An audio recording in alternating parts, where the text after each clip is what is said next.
What it do? Bedtime crew. Hey man, listen, today I am here with a very important, very topical video. I'm going to be talking about the things that every UFC fighter says. Now, these are things that they say during embedded, during press conferences, during interviews as well. A lot of these guys are fucking NPCs, dude. So this is just all the shit that you hear from every single UFC fighter, but especially at press conferences and kind of on embedded, all right? But you'll get what I'm saying, dude.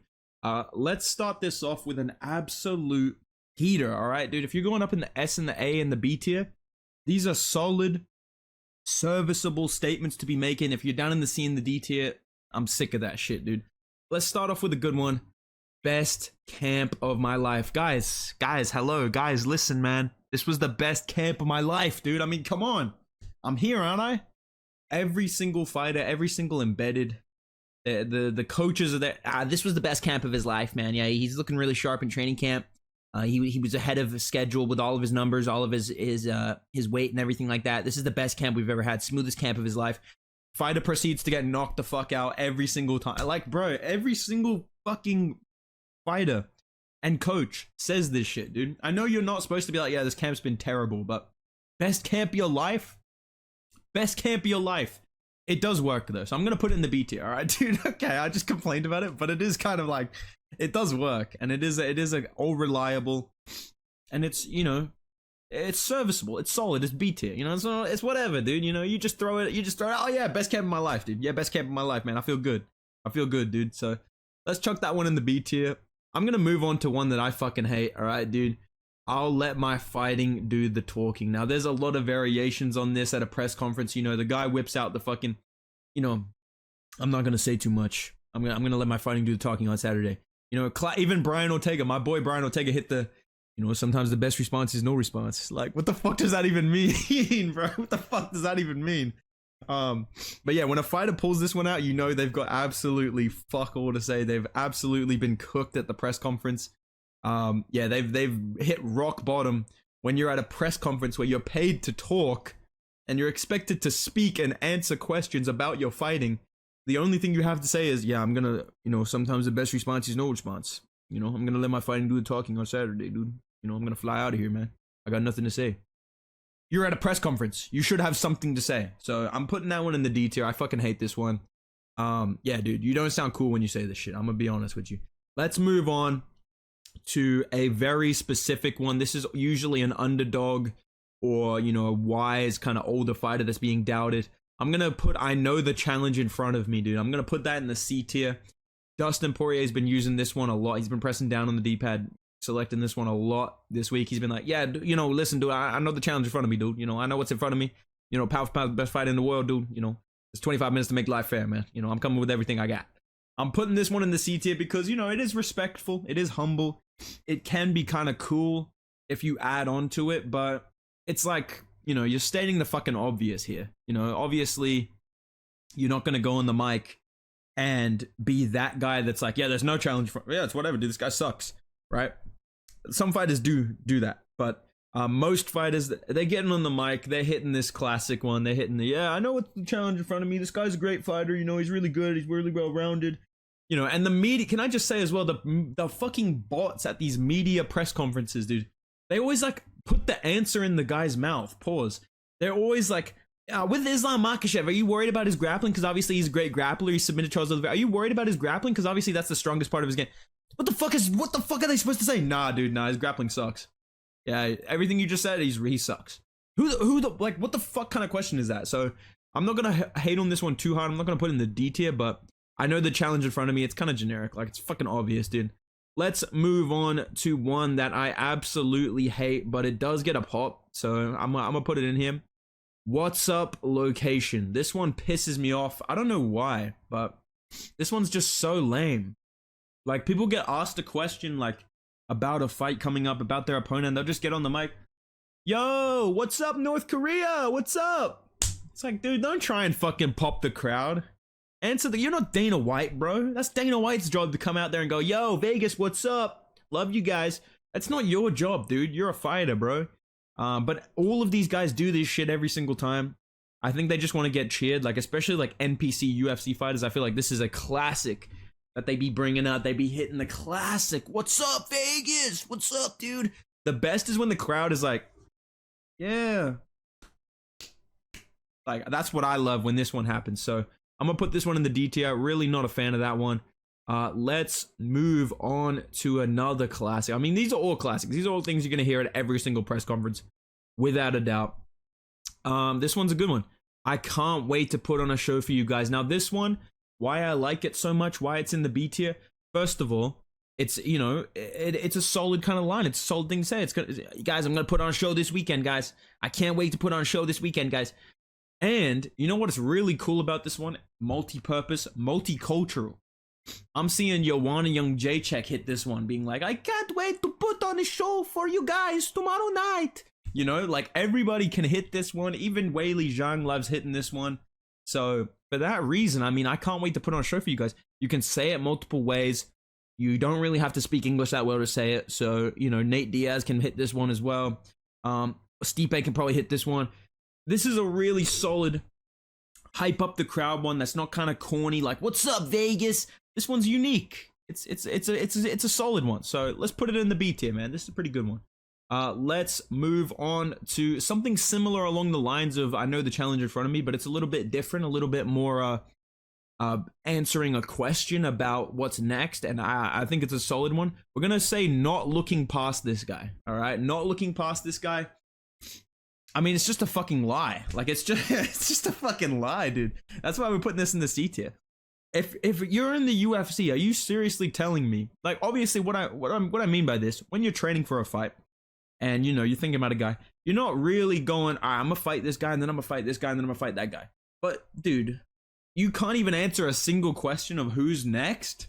You can't answer a single question. That's gonna curse you if you go, "Yeah, that'd be a cool fight next." They literally just press square, immediately answer with this dialogue option. They don't even let the timer run down and think about the dialogue. They just hit this shit straight away. I'm not looking past this guy. I'm not looking past this guy at all. My focus is 100% on this guy, you know, and whatever's next is whatever's next. Who's gonna get hyped about that, man? Conor used to be out here. Mate, I'll fucking drag Floyd out of bed, see what the fuck he's talking about, mate. What the fuck are you talking about? Yeah, I look up all of them are fucking bums, personally, so I do not give a fuck who's next. But there's a lot of guys out there that are bums that I'd like to fight. So that's an answer that you can give instead of just hitting the generic, you know, "I'm not looking past this guy, you know, he's a great fighter. I know the challenge in front of me." When you put them together, that's when you're a real UFC NPC. So I'm going to put that one into the C tier, dude. I feel like I could impersonate a UFC fighter. And what I mean by that is I could rock up on media day, buzz cut, full UFC Venom kit, drip to the nines, Reebok rock shoes or whatever the fuck they make you wear, pull up. "Yeah, man, you know, what's up, Vegas? How you guys doing? Yeah, it's been the best camp of my life, dude. I can't wait to put on a show for you guys. Obviously, I know the challenge in front of me. You know, I'm not looking past this guy whatsoever, but when I get in there on Saturday, you know, I'm gonna let my fighting do the talking." Like that, like, dude, that is literally every fucking fighter, dude. I guarantee you someone at the press conference this weekend is gonna say that exact statement, dude. Exact statement. Let's move on to another one you can add in as a UFC NPC. This one's a big embedded classic as well. Easiest weight cut ever. Yeah, dude, this is bullshit. This is fucking bullshit, dude. And every time I hear this on Embedded, I go, "All right, so this guy's missed weight 3 times already in training camp. He's on the verge of death then. All right, that's good to know." If your coach is getting on Embedded, "Yeah, this has been the easiest weight cut ever. You know, he's peaking in all the right times. You know, the weight's low. We just gotta, you know, do that last little cut this week, and, you know, we get to fight night." Shut the fuck up, bro. Every single fucking Embedded. Can someone just be a Chad and get on an interview with Brett Okamoto, get on an interview with the GOAT James Lynch, and be like, "This is actually the worst weight cut of my life. Yeah, I'm actually I'm probably gonna miss weight, guys." You know, like Paulo Costa, bro. He fucking hit it, dude. He literally aced that shit, dude. He was like, "That's your personal problem."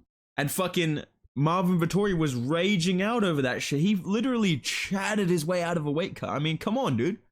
What are we doing hitting this fucking dialogue option every single press conference being like, "Yeah, it's been a really smooth weight cut. Yeah, I feel great. Shout out to the UFC Performance Institute for all the nutritional advice." Like, bro, see how easy this shit is to just, like, recreate? They all say the same fucking things, dude. And listen, I get that it's, you know, there's not much else to say, but fuck, man, when you can copy it like this, dude, You guys are bots, bro. Let's move on to another bot statement. But you know what? I actually fuck with this one. I actually like this one. We'll see on Saturday night. Now, that is quite generic. You know, that's another one of, that's along the lines of, I'll let my fighting do the talking. But you can say it kind of badass, dude. You can say it in like a nerdy NPC way, like, yeah, look, we'll see on Saturday night. We'll see what happens on Saturday night. But you can also say it in like a hard kind of like, yeah, we're going to see on Saturday night then. We're going to see on Saturday night. So there's a lot of variety to this one. It can be menacing. It can be kind of humble. You know, you can play it however you want. It's very versatile. And I mean, you can't really get put in a trash talker gets exposed highlight reel if you only get on the mic and go, yeah, listen, we're going to see on Saturday night. Because you will see on Saturday night. You know, you can get to the post fight. Hey, I told you guys we'll see. And it turns out I suck. You know what I mean? Like, bro, that's a fucking valid option to take. So I fuck heavy with the we'll see on Saturday night. I fuck with that heavy. That's a fire one. And for that reason, I'm going to put this one in the A tier, dude. Let's move on to a very risky one. I like it, but you know, it's not the best one possible. I'm going to put Don't Blink in the B tier. Now, Don't Blink, like I said, this is a really risky one. First of all, you're not Kai Kara France, little bro, so you can't be saying Don't Blink unless you're my boy Kai Kara France. Shout out to Kai Kara France. He's a great fighter, guys. I love Kai Kara France. But listen, dude, Don't Blink could go really well for you, could end up really bad for you. But I fuck with that. I like these lines that are like promising something good, you know, best camp of my life. There's a risk to saying that, you know. I can't wait to put on a show for you guys. There's a risk to saying that, because if you get finished, you're a clown, dude. You say, we'll see on Saturday night. Less risky, but also more hype, you know, and more versatile. Don't Blink, another one. You hit a Don't Blink on... Guys, don't blink on Saturday night. Don't blink on Saturday night, guys. Do not even think about blinking on Saturday night. Don't get your popcorn, guys. This is gonna be a war on Saturday night. Don't blink. See? That's what I'm saying, dude. So this is a solid one to add to your vocabulary if you're gonna be on the undercard of Bedtime versus Lucas Tracy. I'm expecting to hear things like this from you at the press conference, all right, guys? But yeah, let's move on. I've got a couple more left, and then I've got, you know, a social experiment almost at the end of this video. So stay tuned for that. This is a very risky one. This is almost Anthony Smith-esque, but I do feel like a lot of fighters say this. I think I'm better everywhere. You can say the beauty of this is you can say literally anything about a fighter. You can say, like, you could be like, yeah, this guy's won a gold medal. This guy is, you know, glory kickboxing champion. This guy's the greatest fighter that ever lived. I just think I'm better everywhere. That's just how it is. You can't, you physically cannot prove that unless your fight goes 5 rounds and you end up striking, grappling, wrestling, all this shit. You don't even have to prove this. If you fluke KO them, guys, I told you, I just thought I was better everywhere. I just felt like I was better everywhere in there. Nobody's gonna say shit to you, bro. But if you lose, you're fucking cooked. So it is high risk, high reward, but it's also such a blanket statement that I feel like it's almost unprovable. Because if you lose, you can kind of be like, well, I am better than this guy at wrestling and grappling, but I just didn't get to prove it. I just got caught. You know what I'm saying? So that's a solid kind of get out of jail free card, is hitting the, you know, listen, I just got caught. I still feel like I'm better everywhere. I just got caught, you know? So I think I'm better everywhere. That's a fire one, dude. I've got 2 more left. Now, this one is I do hear it a lot. And it hypes people up, and I kind of get it, but at the same time, I think it's like stating the obvious, which is kind of dumb. I'm coming to hurt this guy. Unless you're Bilal Muhammad, I feel like you shouldn't have to say this. Like, unless you're Leon Edwards, Bilal Muhammad, you know, fucking Neil Magny, you don't have to say this. Like, we know you're coming to hurt this guy, dude. But when you're getting, I'm coming to hurt this guy, dude. I'm coming to hurt this guy. I'm coming. Perfect example, Dricus du Plessis. You don't need to say this, dude, but this guy, every single fight, I'm coming with everything I have to finish this guy. I'm coming with everything I have to finish him. I'm going to hurt him with my, I'm coming to hurt him. I'm coming to finish him. I'm going to finish him with my hands and my feet. My left hand, my right hand. I've been finishing guys all camp long with my hands and my feet. Okay, I'm coming to finish this guy everywhere in the cage. You know, you don't have to really say that, bro. We know you're coming on that timing. Pause. I don't even know if that's a pause. I feel like I jumped the gun on saying pause so much just to be safe. But listen, dude, if you have to constantly tell us I'm coming to hurt this guy, we know, little bro. You don't really have to say that shit. It's kind of stating the obvious, just like I know the challenge in front of me and not looking past this guy. Like, it's like, what are you doing, man? Like, what's the point of saying that, bro? So it can be fine. It's not going in the D tier, but you know, Come on, man. Think of something else. Think of something else. That's why I like when Bilal Muhammad tweeted at Leon Edwards saying he's gonna decision him. That's badass. He's like, I'm gonna decision this guy completely. I'm gonna send this guy 50-45.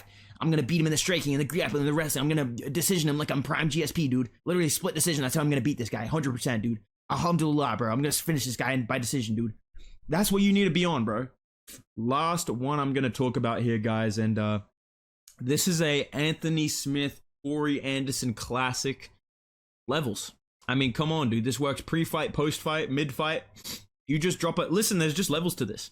You don't have to explain that at all. Like, what do you expect? There's just levels. There's just levels to this. There's levels to. I mean, come on. There's just levels to the game. You know, I just think there's levels to the game. Well, what the fuck is that people supposed to say to that? What does that even mean? Nobody knows. It's beautiful, dude. It can be condescending. It can be complimentary. You can be like, this guy's really good, but listen, dude, there's just levels to the game, man. There's just levels. What are they gonna say? Are there not? Are there or are there not levels to the game? There are. So for that reason, I feel like levels is pretty goated. But let me know in the comments down below, guys. What is the S tier of this? Because I can't really decide. What is the S tier statement that every single fighter says at press conferences, on Embedded, stuff like that? Let me know in the comments down below, guys, because I literally can't pick. So I was just like, fuck it, you guys can pick, dude. So let me know down in the comments, what is the S tier fighter catchphrase statement? If you guys enjoyed the video, make sure you drop a like. If you're fucking with the longer videos, drop a like to show me that. And yeah, subscribe to the channel if you're not already. Go follow me on Instagram and Twitter at Bedtime MMA. And I will see you guys in the next video, man. Goodbye.